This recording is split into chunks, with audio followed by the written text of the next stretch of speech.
Hope you enjoy the blue skies behind me as we read chapter number 5 from The World Ends in April by Stacey McAnulty. My 3 favorite days of the week are Saturday, Sunday, and Friday after 2 p.m. My least favorite is Monday, unless there's a 3-day weekend, obviously. Now, today is Monday, and I'm prepared for a new level of awful. Recently, a lot of girls and a few boys started dyeing their hair bright colors. Some did streaks, and some had color on their ends. I'd never worn makeup or owned cool clothes, but this was different. I liked it, and the internet made it sound so easy to do. An article I read recommended using powdered drink mix.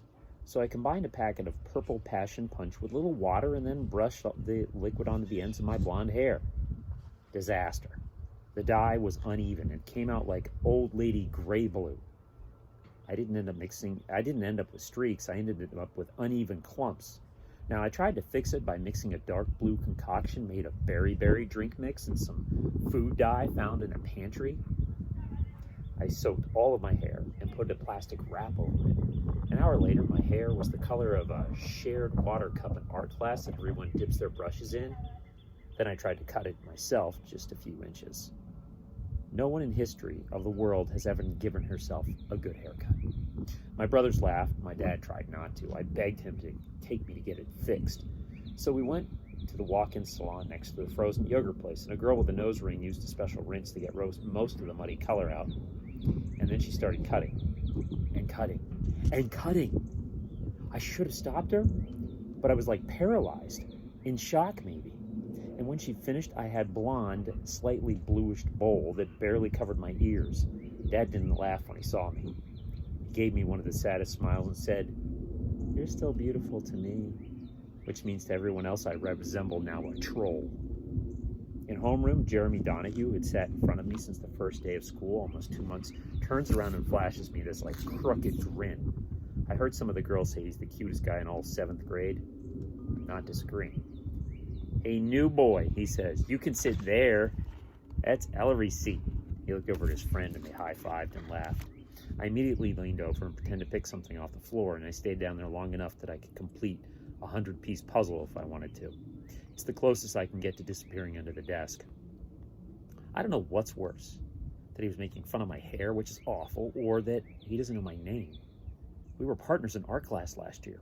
We drew each other's portraits. All morning, kids make jokes about my hair, and then I fall into the hall on the way to the gym. I fell down. I slipped on nothing, like the universe had stuck out its foot and just tripped me. No, not tripped. The universe kicked me in the back. I also get a 70 on a math test and a 60 on a social studies project. Dad's gonna have to sign both of those. Even science class, the only class I usually like, is terrible. I forgot to do the assignment, but it's not my fault. We rarely have science homework, and I was distracted by my hair-tastrophe. Mrs. Walsh corners me at the end of class. She's a white lady who wears a lab coat and a messy bun every day. She takes her job of educating 7th graders very seriously. "Eleanor, no homework? Want to tell me what's going on?" She's drumming her fingers on a pile of papers that does not contain my assignments. I shrug. "Eleanor, it wasn't that challenging. You had to come up with 3 science questions that interested you." "Sorry, I'll do better next time." This is my go-to statement to get me out of a lecture from my dad, a teacher, or any other dope. "Well, let's brainstorm together. So what do you want to know the answer to? How can you get hair to grow back overnight? Why do school days last twice as long as weekdays? Am I going to be late for Spanish now? I don't know." I cross my arms. "What I want to do is go home." She falls back dramatically in her chair and throws her arm over her forehead. "Well, I guess my experiment failed. I was trying to discover what interested my students." "Sorry, you shouldn't expect so much from your students. That's my advice. That's a rookie mistake, Mrs. Walsh." She smiles and shakes her head. "Ha ha, I'm not a rookie. It's my 2nd year, and I'm not going to give up on you yet. There's got to be some question that's intrigued you in 12 years. Something you want to know more about?" The asteroid and Dr. Cologne pop into my head. I checked the site a few more times since Saturday, but he hasn't posted anything new. I guess there's one thing that I want to know." I try to think of a way to bring it up. "Yeah?" She leans forward now. "How's the world going to end?" "Wow." She throws up her hands like she's going to catch a giant ball. "Now that's a big question." I don't mean the planet blowing up or how it's going to end for humans, they ask. What's going to make us go extinct? Like our dinosaur friends.